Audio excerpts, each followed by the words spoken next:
ዋናው ሓበሬታ ሌተናል ጀነራል ታደሰ ወረደ ሎማማሲው አዲስ አበባ ከምዝኣተወ ምስ ሰበስልጣናት ፌደራል ድማ ተራኺቡ ኣብ ጉዳይ ትግራይ ከምዝ ዝተፈሊጡሎም ጀነራል ምግበይ ኃይለ ድማ በመከልኻል ኃይል ሃገር ተኸሲሱሎም ኣብ ክልል ኣምሓራ ኃይልታት ፋኖ ምስ ሰራዊት ፌደራል ዝካየድ ዘሎ ኢድ ከም ዘለዎ ምክልኻል ኃይል ሃገር ድማ ብሎም ዕለታ ማሹ ኣብ ዘውፅኦ ዕላው መግለጽ እውን ኣፍሊጡ ዘሎ ምክልኻል ኃይል ሰራዊት ንምሸቱ ኣብ ዘውፅኦ ሰበር ዜና በጀነራል ምግበይ ኃይለ በመውዳብን በመትሐባርን አጁ ኻባህላይነት ዝተዋፈረና የምሐራ ፋኖ ጥምር ኃይሊ ተደምሲሱ ዝብል እዩ እዝን ብዙሓት ተጋሩ ኣብ ኣግራሞት ዝሰኽተት ሓበሬታ ከም ዘመልክቶ ድማ እቲ በጉልባ ብሓድነት ኣብ ዝተፈላለዩ ዝባው ወረዳታት ክልል ኣምሓራ መጥቃዕትን ምፍጻም ዝፈተነ ፋኖ ዝብል ኣኽራር ጉጅለ በውዳብን ተባዕትን ብርጋዴር ጀነራል ምግበይ ኃይለን መሻርክቱን ተደምሲሱሎ ጀነራል ምግበይ ኃይለን ህዝብ ትግራይ ኣብ ጎን ጸጥሒሉ ናብ ኩናት ናይ ምልዕዓል ብዘይ ዝኾነ ወታደራዊ ኣፍልጦ ድማ መንእሰይ ናይ ምብላዕ ታሪኽ ዘለዎ ጸረ ሰላምን ጸረ ልምዓትን ተቃላሳ እዩ ዝብል እንትኸውን ኣብ ዕላው ገጹ ምክልኻል ኃይሊ ኢትዮጵያ ድማ ንምሸቱ እውን ጠቂዑ ዘሎ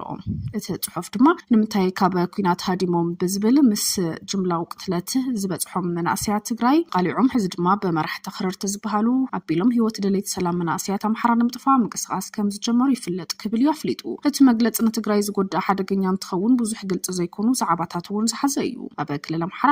ሓደ ወረዳታት ዝተባሃለ ኣብ ወረዳ ዞባ ኣብነት ደቡብ ጎንደር ሰሜን ጎንደር ድዩ ወይስ ምዕራብ ትግራይ ግልጽ ኣይኮነን ጀነራል ምግበይ ዕጡቃት ፋኖ ዘይብሉ ሰራዊት ትግራይ TDF ጥራሕ ሒዙ ኣብ መሬት ትግራይ ምንቅስቃስ እንተገይሩ ድማ እቲ ብምክልኻል ኃይሊ ተወዚዑ ዘሎ ሓበሬታ ብናቶም መንገዲ ገይሮም ንሰራዊት ትግራይ ናይ ፋኖ ሰራዊት ዝብል እንተሃልዮም እውን እቲ ምንቅስቃስ ካልእ ኣንፈት ክህልዎ ይኽእል ተባሂሉ እውን ይግመት ኣይተ ጌታቸው ረዳ በዝሓለፈ በዝሃቦ መግለጺ ውስናት ሓለፍቲ ሰራዊት ትግራይ ኣብ ወርቅን ስርቅን ዝተዋፈረለው ውስናት ጀነራላት ትግራይ ምስ ኤርትራ ርክብ ኣለዎም ውስናት ጀነራላት ትግራይ ምስ ፋኖ ርክብ ኣለዎም ከምኡውን ምስ ኤርትራ ፋኖ ብምዃን ፌደራል መንግስቲ ክንወቅዕ ዝብሉ ኣለው ውስናት ጀነራላት ትግራይ ድማ ናብ ጣብያን ከተማን ወረዳን ማህተም ዝምንጥሉ ከም ዘለው ውስናት ጀነራላት ብምባል ጠቂሱ እዩ አብይ አሕመድ ድማ